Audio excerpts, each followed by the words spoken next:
te damos, Pai, por estarmos aqui nessa quarta-feira, Pai, dia 23 de abril de 2014. Obrigado, Senhor Deus, pelo Senhor nos ter permitido, Senhor, depois de um dia de labuta, Senhor Deus, muitas correrias, o Senhor nos permitiu estar aqui nessa noite para estarmos, Senhor, juntamente aqui com os nossos irmãos da Igreja Batista da Família aqui em Osasco, Pai, estarmos fazendo mais um capítulo de Gênesis, estudando a Bíblia, conhecendo mais do Senhor, Pai. Em nome de Jesus, nós pedimos agora que o Teu Espírito Santo venha nos visitar, venha nos encher com Tua graça, Tua revelação, Pai querido.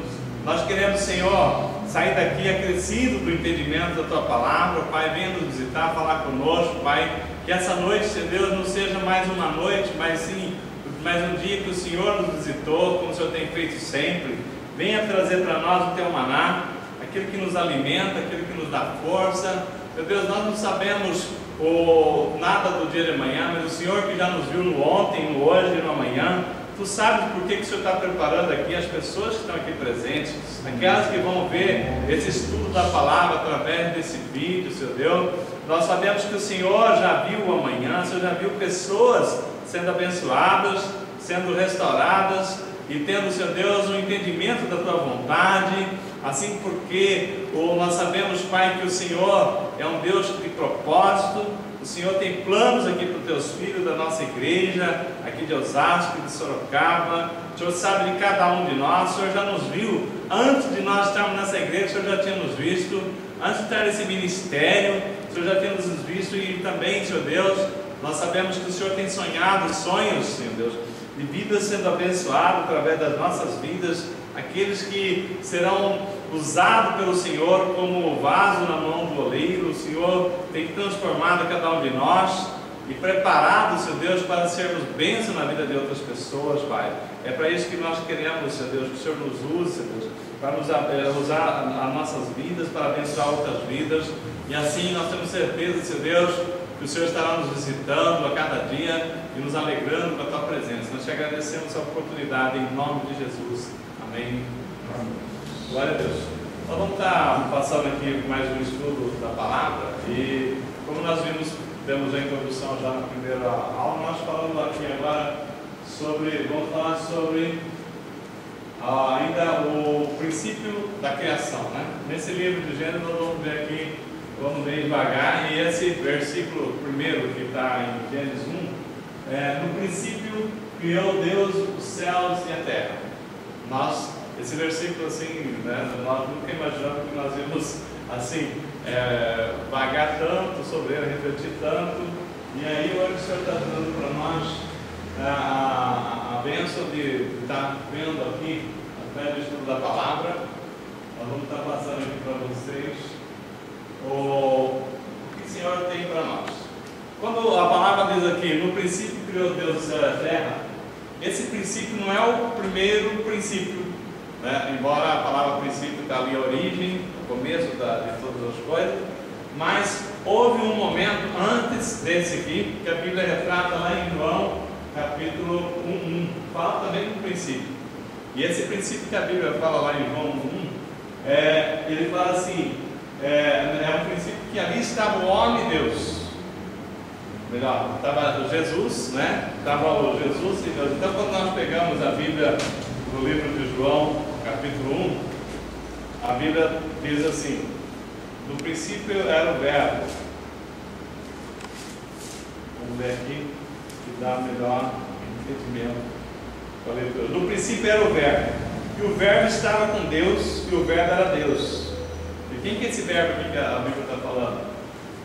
De Jesus, né? Então, ali, naquele princípio estava, aqui que o João cita, onde estava Jesus e Deus, e com certeza o Espírito Santo também, que é o Deus triuno, né? Mas, quando nós estamos falando aqui em Gênesis, o princípio criou Deus o céu e a terra. Então, aqui é o princípio da criação, né? Que Deus criou todas as coisas, né? Que nós vamos ler aqui no livro de Gênesis.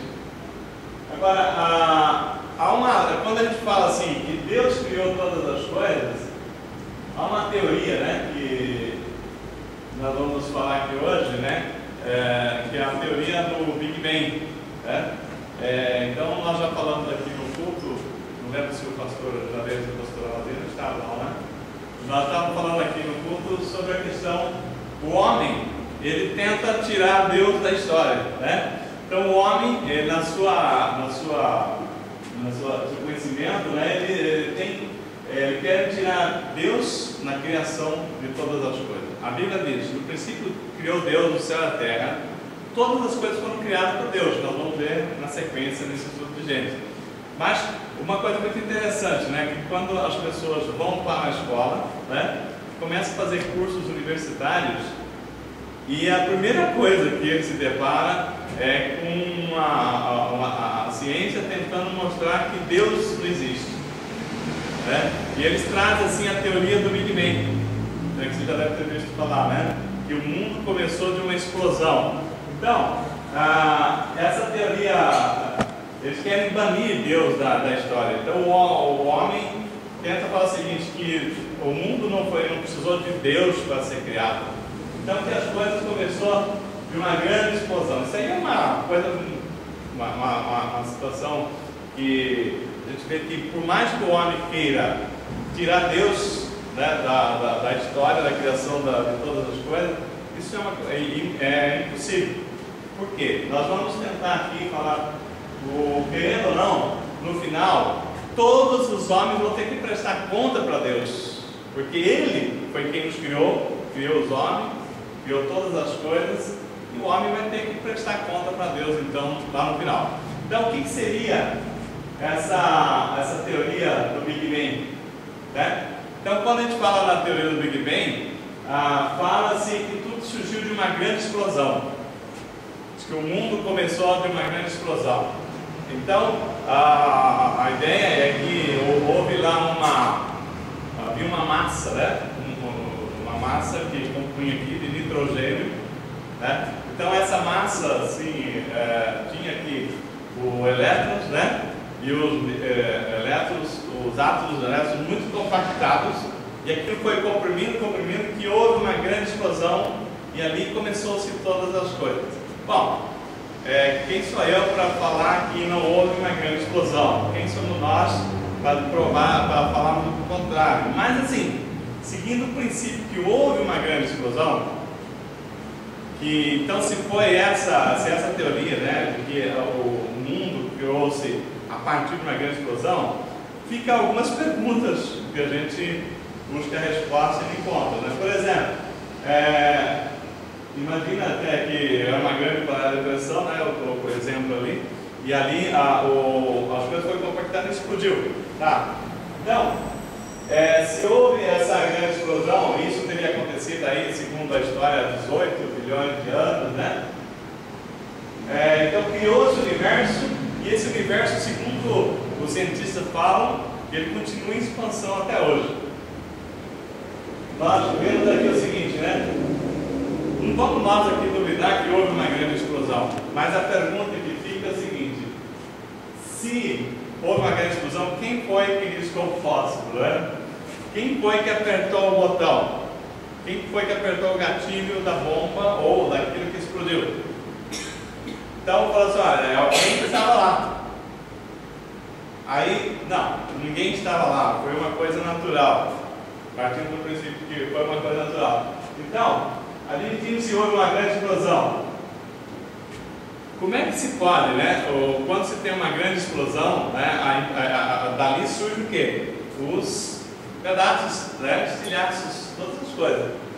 Como é que você consegue imaginar que, de repente, eu coloco um exemplo assim, né, tem uma caixa de tipo, né, gráfico, com mais de centenas de milhares de tipos. Aí aquela caixa, né, vai tendo uma compressão muito grande e ela explode. Como é que aquela caixa pode cair, aqueles tipos todos organizados, né? Naquela explosão, tudo vai para um lado, para os lados, né? Como é que poderia aqueles tipos cair um do lado do outro? Qual a possibilidade de cair um do lado do outro e compor um livro? É uma possibilidade muito difícil, né, de imaginar. Então, quando você fala assim, houve uma explosão, mas a explosão subentende que tudo, a partir daquela explosão, virou um caos. Mas não, aquela explosão as coisas se organizaram. Olha como é que a gente começa a ver a teoria do homem, né? De que a partir daquela explosão as coisas se organizaram. Então, como é que a gente pode imaginar o seguinte? Depois de tantos milhões de anos, né, que houve essas explosões, né, toda 18 milhões de anos, nós estamos falando o seguinte: nessa explosão toda cósmica que houve, né, houve uma explosão de tal forma que a Terra ficou alinhada com o Sol, né, numa distância de 150 milhões de quilômetros, numa distância, a Terra orbitando, né, em volta do Sol e no sistema solar, tudo organizado de forma que a Lua, né, está sempre acompanhando a Terra. Então, uma Terra que explode, cria-se uma explosão, cria-se a Terra numa distância certinha do Sol, 150 milhões de quilômetros. Qualquer proximidade maior, há um tremendo calor aqui na Terra, né? Nós já experimentamos isso quando há um problema aí na questão aí da camada de ozônio. Então, como é que pode, né, numa explosão as coisas ficar tão bem organizadas que a Terra recebe então um movimento de rotação e translação, e com isso ela forma as 4 estações do ano. Então, como é que a gente pode imaginar que uma explosão seria tão bem organizada dessa forma, né? Em que a gente veja, né, nessa explosão as coisas ficam tão organizadas, né, que a Terra se separa, né, e temos a porção da Terra e a porção do mar. O mar, milhões de anos que lá existe, chega até aquele ponto e dali não passa, né? Isso porque foi assim, foi de uma explosão. Então, como é que se consegue imaginar uma explosão que caia tudo organizadamente dessa forma? Então, você começa a pensar o seguinte: imagina que você vai andando assim, numa época muito remota, vamos supor lá na época de Jesus Cristo não existia relógio. Alguém acha um relógio. Aquele relógio, né? Você pega um relógio e ali você olha o relógio, tem lá uma presença elaborada, né? Não é um metal fundido, nada. Você vê um relógio, tem uma apresentação, tem aqui ponteiros, um maior e um menor, e você vê que existe uma organização, um ponteiro maior e menor, e um andando numa velocidade e na outra. E aí, ainda não existe relógio, ninguém sabe o que é isso. Aí você abre o relógio, lá dentro tem engrenagens, que dentro dessa engrenagem você percebe que ela funciona de uma forma organizada, que a maior roda a menor e dá a velocidade certinha do ponteiro, da hora e do minuto. Como é que se pode pensar que um relógio desse aqui não tenha tido uma organização de uma mente planejando, pensando e com um propósito? Como é que você pode pensar que de uma explosão nasceu um objeto organizado dessa forma? Não é possível, né? Tem que ter assim uma ciência, uma mente por trás, criando esse objeto que tem uma função, né, científica, estudada, que vai produzir alguma coisa útil. Então, o que nós estamos falando aqui, no exemplo do relógio, é uma coisa muito simples. Então, com tudo isso, como é que nós podemos imaginar que de uma explosão criou-se todas as coisas? Aí nós falamos aqui dos astros, né, do sistema solar, que foi criado na explosão. Quando você olha para a natureza, né, falamos aqui da água do mar que não passa daquela divisa, isso tudo numa explosão, né? E também nós falamos aqui, sem colocar a questão do ser humano. Então, quando você pensa assim, um bebê, né, em formação no ventre, no útero da mãe, ele já começa a tomar formas, e aquilo ali, o desenvolvimento dele, numa naturalidade perfeita, harmoniosa, então vai criando todos os organismos, né? Como é que pode alguém pensar que ali não tem a mão do Criador, a mão de uma pessoa, de um ser, de um entendimento, uma ciência maravilhosa que a gente não consegue nem imaginar o que nosso Criador tem capacidade de criar. Então, fica difícil nós falarmos assim nessa teoria do Big Bang, que houve a explosão, tudo bem, possa ter havido a explosão, mas assim, que as coisas foram criadas a partir da explosão, é querer forçar uma ciência. Como é que você, o cientista até hoje não sabe como é que funciona o pensamento do homem, né? Através do que se forma, né, os pensamentos, como é que acontece, né? Então, ou seja, por mais que ele tenta criar um ser humano biônico, né, mas tem coisas que a ciência vai demorar muitos anos para tentar entender. Então, ou seja, a questão por isso nós falamos assim, a Bíblia, nós acreditamos na Bíblia, que diz que criou Deus os céus e a terra. Bom, mas seguindo aqui com o nosso estudo, o mais interessante é saber que Deus que criou isso aqui, Ele nos criou o homem, né, com uma paixão muito grande pelo homem, um ser muito especial. De todas as criaturas, né, que Deus criou, nós somos a menina dos olhos dele, né? E Ele criou não somente as coisas visíveis, mas todas as coisas invisíveis. Então, somente um Deus maravilhoso que nosso pode ter criado todas as coisas que nós vemos na natureza, tá? Então, Deus, aí nós vamos para aquela parte seguinte, no verso 2, né, que a terra estava sem forma e vazia. Então, que a Bíblia diz ali, no versículo 1, criou Deus os céus e a terra. No princípio, Deus criou os céus e a terra. Isso, por mais que o homem tente provar de forma diferente, nós não conseguimos imaginar alguém, senão um Deus maravilhoso, criando todas as coisas.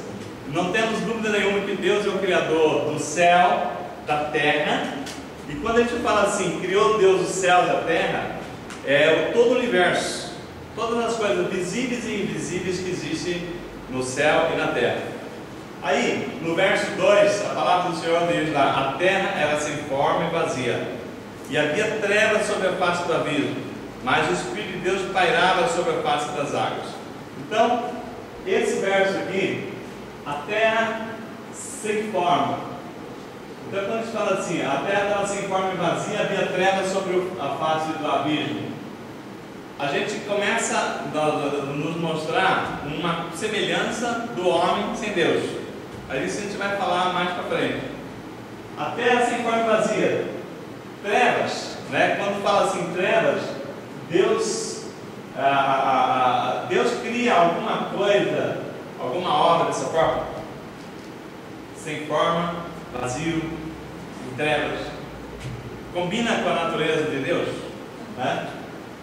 Esse aí que a gente vê, a terra sem forma, vazia, com trevas e abismo, nós lembramos o que? Obra do diabo.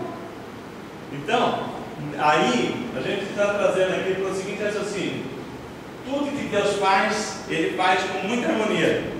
A natureza, o ser humano, não tem nada vazio, tudo tem conteúdo e muita beleza. Então, como é que a gente pode pensar a terra era sem forma e vazia?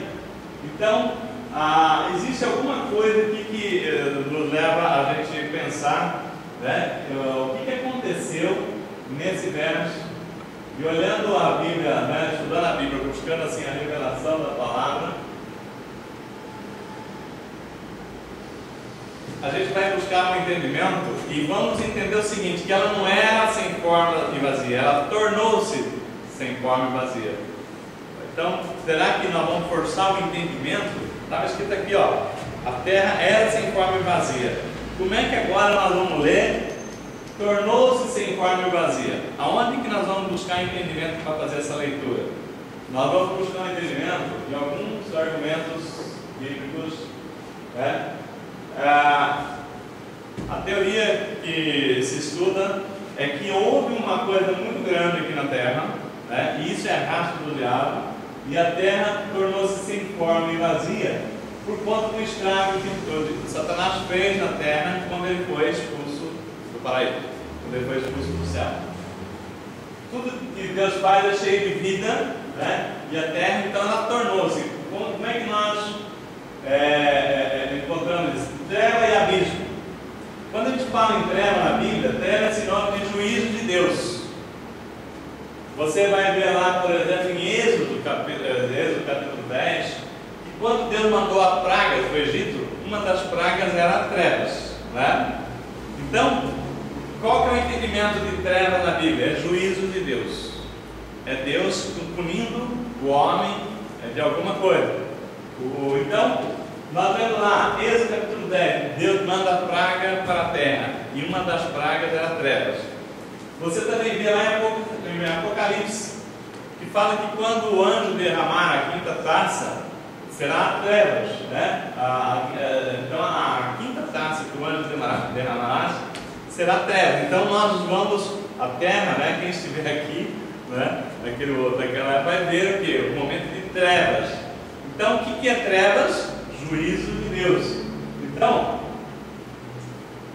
portanto, trevas é juízo de Deus. Então não é coisas assim. A situação é porque houve alguma coisa, houve juízo de Deus e houve trevas. O que será que aconteceu? Então, estudando a Bíblia, né, a gente entende o seguinte, que olhando assim no original, a palavra era é a mesma forma que traduz quando a história de Ló, quando Ló é tirado de Sodoma e Gomorra, que a mulher de Ló não podia olhar para trás, ninguém podia olhar para trás. Então, quando você lê lá que ela olhou para trás e tornou-se uma estátua de sal, né? Essa palavra tornou-se está escrita da mesma forma como que escreve aqui era. Então a mesma tradução, a mesma forma como que se escreveu, que a mulher de Ló, ela não era uma estátua de sal, ela tornou-se uma estátua de sal por ter olhado para trás, ter desobedecido a voz do anjo, que não devia ninguém olhar para trás. Então, olhando assim nessa linha, a palavra era, tornou-se a mesma forma que escreve era. Então essa leitura aqui ficaria muito bem encaixada se colocasse assim: a terra tornou-se sem forma e vazia, porque a mesma tradução de Ló tornou-se uma estátua de sal. Então esse é o argumento bíblico que nós encontramos para dizer o seguinte: aconteceu alguma coisa, a terra não era assim, ela tornou-se sem forma e vazia. Então, um outro argumento que nós trabalhamos, né, quando eu estudo esse texto aqui, é aquele argumento da projeção, né? Por exemplo, um artista, ele se revela naquilo que ele cria. Um homem cheio, por exemplo, de sensualidade, um artista cheio de sensualidade, de desejo lascivo, como é que é a obra de arte que ele constrói? Né? A obra de arte dele vai se revelar aquilo que ele é, aquilo que ele pensa, o jeito de ser. Então, dentro desse contexto, se alguém está cheio de amor e de vida, que é Deus, como é que ele pode fazer uma obra sem forma e vazia, cheia de trevas, com abismo? Então não tem como a gente entender que aquela terra sem forma e vazia foi feita pelas mãos de Deus. Deus não fez ela assim, Deus fez ela perfeita, né? Alguma coisa aconteceu naquela situação para criar aquele caos. Então, porque o artista se revela naquilo que ele cria. Deus inspira o que? Vida, não caos. Quem é que inspira o caos? Trevas. É o diabo. Então, Satanás. Então, aquela questão da terra assim, com a forma vazia, nós entendemos o seguinte: que houve entre o verso 1 e o verso 2 um grande cataclismo, né? Então, a Bíblia não está escrito isso. Mas, a gente, pelo estudo aqui, nós vamos ver o quê? Que ali naquele momento aconteceu a queda de Lúcifer, né? Então, o que nós vamos ver? Quando nós sabemos aqui, né, que Lúcifer tentou ser igual a Deus, então houve ali um momento em que ele foi expulso dos céus, houve ali uma revolta, né? E ele Miguel lutou com os anjos E tanto Lúcifer como um terço dos anjos foram banidos do céu, e eles, naquilo lá, eles foram jogados do céu para a terra, né? E a hora que ele vem para a terra, né? Então, quando ele vem, a situação aqui é de trevas por conta daquele juízo de Deus que estava sendo expulso do céu, né? Então, nós vemos essa explicação. Então, outra coisa que nós vemos aqui, né, entre o verso 1 e 2, Deus, a Bíblia no verso 1 diz que Deus criou os céus e a terra. Depois, nós vamos vendo aqui no verso 3, a criação de todas as coisas. No verso 3 diz assim: disse Deus, haja luz, e houve luz. Ali, nós vimos no verso 5 fala assim: e foram-se tarde e amanhã do primeiro dia. No verso 6, haja o firmamento. E no verso 8 disse que Deus chamou de céu, e foram-se a tarde e amanhã do segundo dia. Então, do verso 3 em diante começa a criação do mundo, de todas as coisas. E ali tem o primeiro dia, segundo dia, terceiro dia.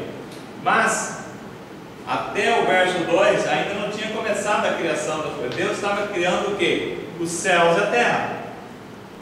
Depois que ele foi criar as coisas que existem na terra e que ocupou o universo, os luzeiros. Então, no estudo bíblico que nós preparamos aqui, a gente vê perfeitamente que a Bíblia nos revela que no verso 1 e no verso 2, Deus criou os céus e a terra. Então houve também o momento em que os anjos foram criados, né? Então ali os anjos foram criados antes da criação do homem. Porque quando Deus criou os céus, e Ele povoou os céus também com os anjos. Então nós vemos aqui que ali nos céus habita além da Trindade, né, os anjos, arcanjos e querubins. Então nós vemos ali anjos, arcanjos, querubins e serafins. São seres celestiais, mensageiros executores das ordens de Deus, né? Das ordenanças de Deus. Então, nós vemos o que? Quando você vê, né, por exemplo, querubins e serafins, tem os anjos, depois tem querubins e serafins, que são anjos com forma de homem, mas com asas, né? E você vê a citação dele na Bíblia. Mas você também vê falar que na Bíblia, além dos anjos, querubins e serafins, também existiam os arcanjos, que seriam chefes dos anjos, né? Uma escala, um nível mais graduado, se a gente pode assim dizer, né, de anjo. E quando você fala aqui na questão dos arcanjos, né, tinha 3 arcanjos que foram assim citados na Bíblia. Nós temos aqui o arcanjo Miguel, né? E cada um desses 3 arcanjos, eles eram anjos chefes, cada um tinha sob seu comando 1/3 dos anjos. Então, o arcanjo Miguel, por exemplo, ele é conhecido como anjo guerreiro, o que comandava o exército celestial, a guarda celestial. Então, esse arcanjo Miguel, por exemplo, ele lutou com Lúcifer pelo corpo de Moisés, está lá no livro de Tito, né? Também ele lutou em Daniel capítulo 10, quando o Satanás segurou a bênção de Daniel por 21 dias. Então Miguel veio lá e lutou com o Satanás. Então nós vemos o que? O arcanjo Miguel é um anjo guerreiro, né? Quando você fala assim, um arcanjo que ele tinha com ele 1/3 dos anjos do seu comando. O arcanjo Gabriel nós vemos como mensageiro. Quando nós vemos assim os momentos em que Deus mandou um mensageiro, né? Por exemplo, a Daniel, no caso de Zacarias, e a própria revelação da vinda de Jesus foi o arcanjo Gabriel que veio dar notícia para Maria, para José, né? Então ele tem o que? A missão dele é de mensageiro. Então nós temos lá o guerreiro e tem o mensageiro, cada um com 1/3 dos anjos. E por último, nós temos Lúcifer. E o arcanjo Lúcifer, ele era chefe do louvor, né? Então, eu falei assim, caramba, mas Lúcifer, logo Lúcifer é responsável pelo louvor. Se você buscar na Bíblia, ela fala lá em Ezequiel 28:13, diz assim, ó: de ouro foram feitos os teus tambores e as tuas flautas. Eles foram preparados no dia em que fosse criado. Então, vamos lá. Quando Deus faz as coisas, Ele já planeja tudo, né? Ele não faz uma coisa hoje, olha, amanhã eu vou ver quem é que vai ser o responsável pelo louvor, depois eu vou ver quem vai ficar responsável pela guarda. Quando Deus planejou a criação, Ele criou tudo de uma só vez. Então, Ele preparou um arcanjo para cuidar do louvor, né? Lá nos céus, então da adoração. E esse arcanjo era Lúcifer. E ele não só preparou, como a Bíblia diz que de ouro eram feitos os seus tambores, não era um tambor. Então ele tinha muitos tambores, ele que era o responsável pela guarda dos instrumentos de música, né? E as duas flautas, eles foram preparados no que dia? Olha, eu resolvi que você vai tocar no louvor agora, né? Não, quando ele foi criado, ele já preparou, Deus já preparou tudo. Então, no dia que Lúcifer foi criado, ele já criou os instrumentos para qual ele se regeria. Então, nós sabemos o quê? Que Lúcifer era o responsável, então, pelo louvor, pela adoração no céu, né? Antes dele fazer a grande bobeira, né? Então, qual foi esse cataclisma que aconteceu então? E nós falamos assim que a terra era sem forma e vazia, né? O nosso tema aqui que nós estamos discutindo é que entre o verso 1 e o verso 2 aconteceu um cataclismo, porque Deus criou os céus e a terra, e Deus não cria nada torto, não é verdade? Tudo que Deus faz é perfeito. Como é que pode a terra ficar sem forma e vazia? Alguma coisa aconteceu. Então, o nosso entendimento, o nosso estudo aqui nos leva a acreditar que houve um cataclismo. Por quê? Sem forma, vazio, trevas e abismo é rastro do diabo. Onde ele passa, ele deixa essa marca. Deus é amor, Deus é vida. Como é que Deus poderia criar essas coisas? Então, o nosso estudo aqui nos leva a acreditar que Satanás, né, quando ele veio para a terra, né, ele fez um estrago aqui, porque Satanás, onde ele passa, ele faz um estrago. Então a terra, eu entendo que Deus havia criado ela na perfeição, mas ela, com a presença de Satanás na terra, ela tornou-se sem forma e vazia, né? E também havia trevas, né? E onde Satanás está é trevas, não é à toa que ele é chamado de príncipe das trevas. E aí o que acontece? Nós vemos o quê? Que havia abismo, o abismo representa caos, né? Então, aqui, esse foi o grande cataclismo. O que é o cataclismo? A queda de Lúcifer, que está lá no livro de Isaías 14, né? Se você pegar o livro de Isaías 14, fala como é que foi a queda de Lúcifer, né? No verso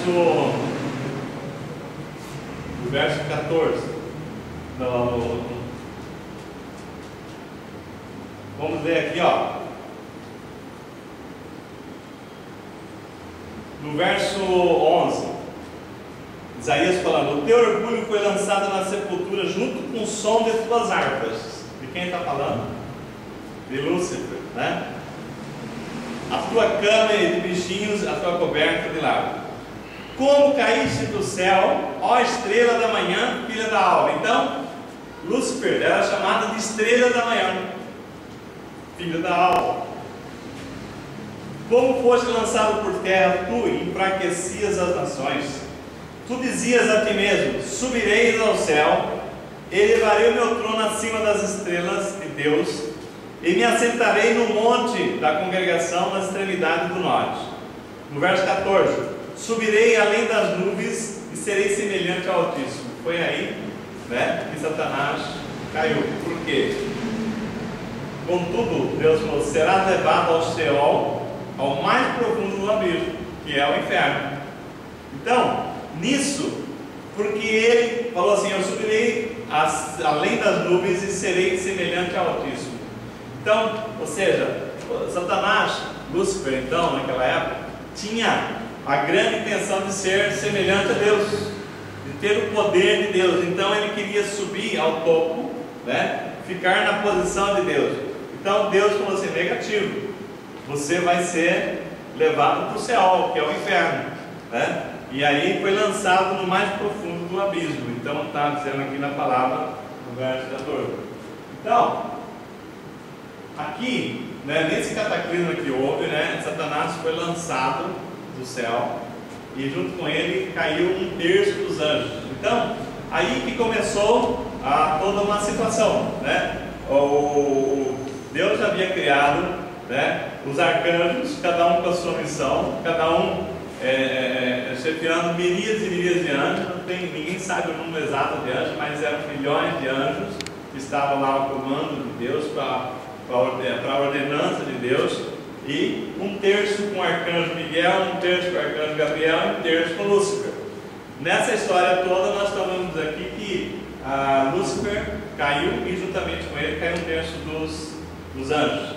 Então, que são o quê? Os demônios, né? Por isso que tem demônios por todo lado, né? Porque, e eles não se multiplicam, eles já são naquele tamanho que eles eram, né? Então eles não se povoam, né? Porque eles já são em muitos, e vieram 1/3 dos anjos, né, junto com Lúcifer.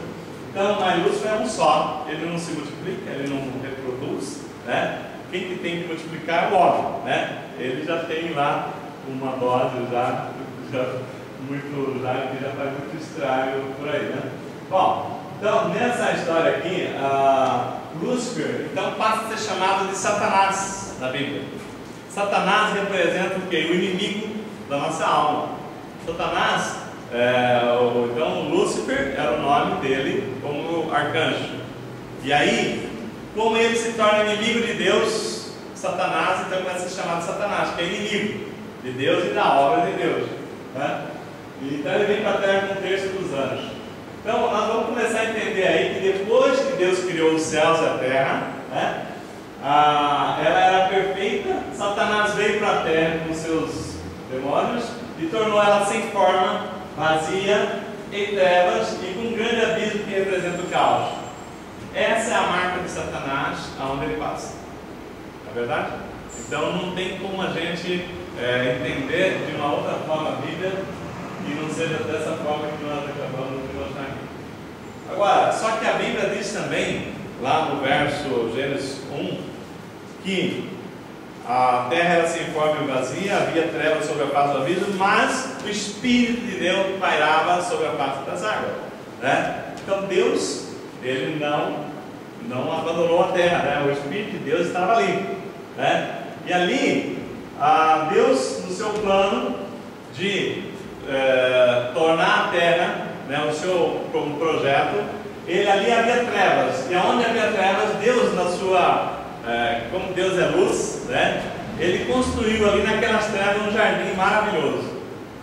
Então ele fez ali um jardim, e o plano de Deus ao criar o jardim era colocar luz na terra, e onde Deus estava já era luz, e ele fez o homem à sua imagem semelhante, e por isso o homem é luz, porque Deus é luz. Então, Deus já tinha o céu formado, então ele começa a criar as coisas na terra. Então Deus já tinha o céu formado, ele criou a terra está sem forma e vazia, Deus começa a tratar a terra. Então, João 1,4 diz que a vida estava nele e ele era a luz dos homens. Quem? Jesus. Mateus 5,14 diz que vós sois a luz do mundo. E Mateus 5,16 diz assim: resplandeça a vossa luz diante dos homens, para que vejam as vossas boas obras e glorifiquem o vosso Pai que está no céu. Então Deus, olha só, eu tinha esse versículo assim, uma promessa de Deus bonita, né, para nossas vidas, né? Que Deus nos vê como luz, né? Mas assim, de onde vem essa história que nós somos luz? Deus é luz, Jesus é luz, e nós fomos feitos à imagem e semelhança de Deus. Então nós somos luz. Mas só que a nossa luz, quando o homem cai, ela se apaga. E quando Jesus entra na nossa vida, a nossa luz se acende. E Deus quer o quê? Que a nossa luz resplandeça. Porque Deus está lá no céu querendo iluminar a terra. E como é que vai iluminar a terra? Cada um de nós sejamos luz nesse mundo. Que a nossa luz brilhe. Olha que coisa linda, né? Coisa linda você pensar que Deus olha para nós e quer o nosso sucesso. Quer que nós sejamos assim, que seja visto pelas pessoas, e onde nós estejamos assim, as coisas brilhem, né? Essa é a vontade de Deus. Porque esse é o plano de Deus, iluminar a terra. Com quem? Com o homem. Porque a Bíblia diz que nós somos a luz do mundo, né? Então, aí, imagine Deus lá do céu vendo a terra, inicialmente tudo em trevas. Aí Ele coloca um jardim, coloca lá Adão, né? Que é feito a sua imagem e semelhança, portanto luz. E Ele coloca Eva, faz também luz até a queda. Porém, né? Por conta daquele projeto de Lúcifer, de tentar ser igual a Deus, né? Ele vem aqui na terra e vê a obra de Deus, e então vai lá e corrompe o homem. Então o pecado entra no homem, e então o homem não é mais a forma de Deus, não é verdade? Depois do pecado, o que o homem é? Sem forma, não é mais a forma de Deus. Vazio, porque Deus não está mais nele. Trevas, porque ele não é mais luz, né? E um abismo, porque ele é um caos agora, porque a vida do homem sem Deus é um caos. Tanto é que o caos habita, e o pecado passa a habitar em Adão, e já passa para a humanidade. Você vê nos próprios filhos, né? Porque quando você vê lá os filhos de Adão, ele tem o primeiro filho Caim, depois tem Abel, e nós vemos um irmão matando o irmão. O que é isso? Caos, né? É uma tragédia, né? Para um pai de um irmão matando outro irmão. Então o que acontece? O pecado está ali no mundo. Aí aquela luz que Deus colocou ali, que o projeto dele era ampliar o jardim do Éden. À medida que a família de Adão ia crescendo, as luzes iam crescendo, né? Ia iluminando, ele falou assim: olha, agora não cabe mais toda essa família aqui, vamos aumentar. E a terra ia sendo iluminada, né? Mas aí veio Satanás e corrompeu o homem. E aí houve naquele propósito de que o homem fosse luz, houve um momento em que a luz do homem foi apagada. É o momento que ele não tem Deus. Mas Deus manda Jesus. Por isso a Bíblia diz: a Bíblia estava nele e ele era a luz dos homens. Jesus veio para trazer de novo a luz para o homem. E nós voltamos agora a ser luz em Jesus, não é? Porque se Jesus é luz e nós somos feitos a imagem e semelhança de Jesus, né? Então nós vamos ver isso mais para frente, como que a Bíblia vai explicando a Bíblia nesse estudo que nós estamos fazendo aqui. Mas tem que ir devagar para poder ir encaixando as coisas, porque tem muita informação para a gente ir organizando. Então, onde havia a terra, Deus criou agora o jardim do Éden, um paraíso, né? Com a sua natureza.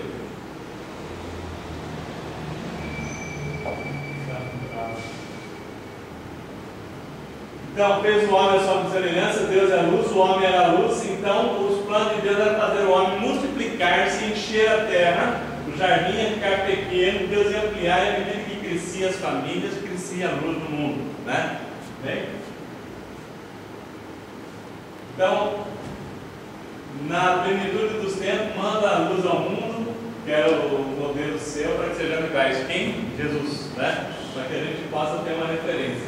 Então, a Bíblia está nele, né? Que nós vimos aqui.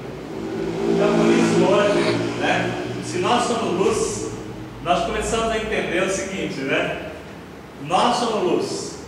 Então, quando você é luz, você chega num lugar que tem gente dormindo no escuro, não incomoda. Por isso, nós temos que entender, quando nós chegamos a pessoas que não têm Jesus, nós incomodamos. Porque nós somos luz, e as pessoas que estão nas trevas se incomodam com a luz. Aí eu estava lembrando aqui, né, de uma caixa de gordura. O que tem lá dentro? Trevas, gordura e barata. É o animalzinho que reina lá na escuridão. Quando você destampa aquela tampa lá, fica uma luz, né? Como incomoda, não incomoda? Porque a luz incomoda quem está nas trevas. Então, isso aqui Deus falando para nós o seguinte: vocês são luz do mundo, mas vai devagar em quem está nas trevas, porque se incomoda. Então você já percebeu que pessoas que eram muito amigas, depois você começou a conhecer mais a palavra, já não te acham você tão legal? Você está parecendo chato, né? Você está incomodando. Já alguém já te falou isso? Se não falou na frente, falou por trás, tá? Mas com certeza nós somos hoje luz que incomoda aquele que está nas trevas. Então, nós temos que ter esse entendimento e ter cuidado, porque a gente não deve ligar um farolete, né, nos olhos daqueles que estão nas trevas. Então, a Bíblia nos ensina, né, que como a própria natureza, né, a beleza do justo é como a luz da aurora, né? Vai brilhando, brilhando até tomar a luz perfeita, né? Então a gente tem que entender que as coisas de Deus não é assim na violência, né? Você tem que vir para a luz, né? E abrir a janela assim, né? Não, tem que ir devagar.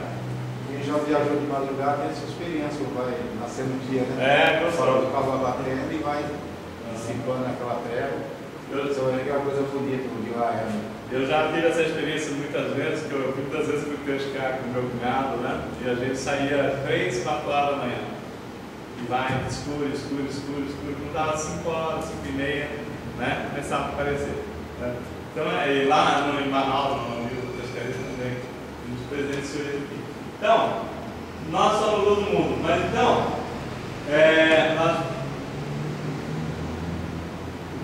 o homem morava nas trevas. Aí, ó, uma coisa que Deus tem trazido para nós essa informação, né? Os homens amaram mais as trevas do que a luz. Como está a sua luz? Onde você tem estado? Então, isso é uma coisa que nós trouxemos aqui para a nossa igreja, para refletir. A Bíblia diz que os homens amaram mais as trevas do que a luz, né? Não é verdade? A pessoa que está acostumada com as trevas, ele gosta mais de ficar no escurinho do que na luz. Então isso aí é uma dificuldade, é uma luta que nós temos para trazer as pessoas para a palavra. Mas Deus é vitorioso em todas as coisas, né? Nenhum dos seus planos são frustrados. Nós não podemos desistir. Então 1 João 1,5,7 diz isso aí, né? Deus é luz e nele não há trevas. Se dissermos que temos comunhão com Deus e andarmos nas trevas, mentimos e não praticamos a verdade. 1 João 2,3: aquele que diz estar na luz, mas odeia o seu irmão, está agora nas trevas. Então, quem está na treva não está na luz. Quem está na luz não tem trevas, né? Então, por isso Deus nos colocou aqui, nesses dias atrás, uma mensagem, essa mensagem que a gente falava aqui. Se a pessoa está em trevas, ele ainda, se tem situações que ele fala que ele ama a Deus, mas odeia o seu irmão porque ele está nas trevas, né? Então isso aqui ainda não está na luz. Então nós temos que olhar, né? Se nós dissemos que amamos aquelas pessoas que Deus colocou na nossa vida, amamos a Deus, mas aquela pessoa que Deus colocou na nossa vida, que é para nós sermos assim a luz para aquelas pessoas que estão nas trevas, nós não conseguimos, né? Nós não conseguimos amar aquela pessoa. Tem pessoas que odeiam. Como é que pode estar na igreja e odiar uma outra pessoa? Não é verdade? Então, aqui fica essa palavra de reflexão, que a palavra de reflexão é essa, né? Os homens amaram mais as trevas do que a luz. Como está a sua luz, né? Então nós estamos assim, fechando aqui esse estudo de hoje, né? Mostrando assim que Deus não criou as trevas. A terra era sem forma e vazia, porque é a obra do Satanás quando ele veio para a terra com seus demônios. Deus, tudo que ele faz é perfeito, é amor, é vida, né? Então jamais ele criaria uma coisa sem forma e vazia. Agora o homem, quando ele perdeu, né, a graça de Deus, ele tornou sem forma e vazia. Ele tornou uma pessoa como a terra, sem forma, porque não tem mais o formato de Deus, vazio, porque agora não tem mais Deus no seu interior. E quando Deus soprou o fôlego da vida no homem, nós passamos a ter a essência de Deus em nós. Quando o homem peca, então Deus não está mais nele. Então o homem que era corpo, né, espírito, corpo e alma, né, ele passa agora a ser corpo e alma, não tem mais o espírito. Ele não tem mais a forma de Deus. Deus é luz, o homem agora é trevas, porque não tem mais Deus. Então o homem que não tem, a pessoa que não tem Jesus, ele é uma pessoa ainda nas trevas. Essa é a pura verdade. Então, qual que é o projeto de Deus? Que nós sejamos luz desse mundo. Que assim resplandeça a nossa luz aqui na terra. E o nosso Pai que está lá no céu fique muito contente de ver nós iluminando a terra com a nossa luz. E Deus vai jogar muita luz em nós, né? Vai querer que nós sejamos próximos, sejamos vistos assim como pessoas que não tem nada a esconder. Que aonde nós chegamos assim, que a luz de Deus brilhe. Essa é a vontade de Deus. Porque o plano de Deus, Ele não desistiu, mandou Jesus. E hoje o Senhor tem feito um exército de luz para iluminar essa terra. E nós, como Igreja de Cristo, estamos nesse exército de luz. Amém? Então esse estudo explica, né, a questão da terra que era sem forma e vazia. Como é que pode Deus fazer uma coisa desse jeito? Né? Então não pode ter nenhuma dúvida que não é obra de Deus. A terra tornou-se. E aí Deus tem um plano tremendo de resgatar a luz ao mundo, trazer a luz ao mundo. Então, como o homem tinha perdido a referência de Deus, ele traz Jesus, seu filho, que é luz. A palavra dele lá, Jesus, a luz dos homens, veio para ser o quê? Um modelo de luz. E então a palavra, quando diz lá em Romanos 8:28, ele fala o seguinte: todas as coisas cooperam para o bem daqueles que amam e temem a Deus, daqueles que são chamados segundo o seu propósito, para sermos. Então, Deus tem um propósito conosco, Romanos 8:28. Sabemos que Deus faz com que todas as coisas concorram para o bem daqueles que o amam, dos que são chamados segundo o seu propósito. Então, Deus tem um propósito para quem nos chamou. E aí, ele diz na sequência: pois os que conheceu por antecipação, que já tínhamos visto, no verso 29, também os predestinou para quê? Para seres a imagem do seu Filho. Está bem? Jesus é luz dos homens. O homem é a imagem de Jesus, então acende a luz de novo do homem. E nós passamos a ser luz do mundo. Amém? Então essa é a missão. Nós temos que entender isso, que Deus nos vê dessa forma. Quanto mais brilhar nossa luz, mais o Pai lá em cima vai ficar com Deus. Está bem? Glória a Deus. Então, a gente vai encerrando por aqui nesse estudo. Vou convidar aqui a pastora Rosinha para fazer uma oração aqui. Lembrando que a gente vê Satanás, ele foi expulso do céu, Lúcifer, foi expulso do céu, se tornando treva, e ele não se contentou de desfalecer o Éden, afastando Adão e Eva de Deus, então eles se sentiram trevas e se esconderam de Deus, na presença da luz. O próximo estudo que nós vamos trazer aqui fala de como é que acontece o milagre de Deus na nossa vida, que é o Espírito de Deus pairando, Então, Deus é a palavra, Nós já falamos aqui no outro estudo, Então, disse Deus. Então, quando a palavra, nós recebemos a palavra e o Espírito de Deus paira sobre nós, então nós somos transformados, gera vida. Bem? Esse vai ser o estudo do próximo quarta-feira. Amém.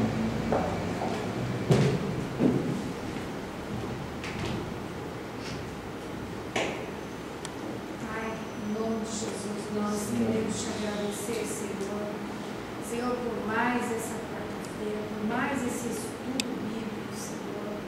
Pai, que eu quero te agradecer porque aprendemos muito nesse vídeo. Pai, que a tua palavra, Senhor, possa, Senhor, permanecer em nós, Deus, para que possamos dar muito fruto, Senhor, porque a tua palavra diz: se vós estiverdes em mim, as minhas palavras estiverdes em vós, vocês vão dar muito fruto. Pai, e nós queremos dar muito fruto mesmo, Senhor. Pai, venha abençoar a cada quarta-feira, Senhor, a vida do pastor Aguiar, que ele possa sempre trazer esse estudo, Senhor, esclarecendo, Senhor, para nós, ó Pai, mais e mais a Tua palavra. E aqueles, Senhor, oramos a Ti, pedindo a Ti para aqueles que irão, Senhor, assistir, Senhor amado, esse estudo. Meu Deus, fala, Senhor, profundamente ao coração deles. Abra-lhes o entendimento, Senhor, que eles possam entender, Senhor, e obedecer a Tua palavra. Nós te agradecemos, ó Pai, no nome de Jesus. Amém.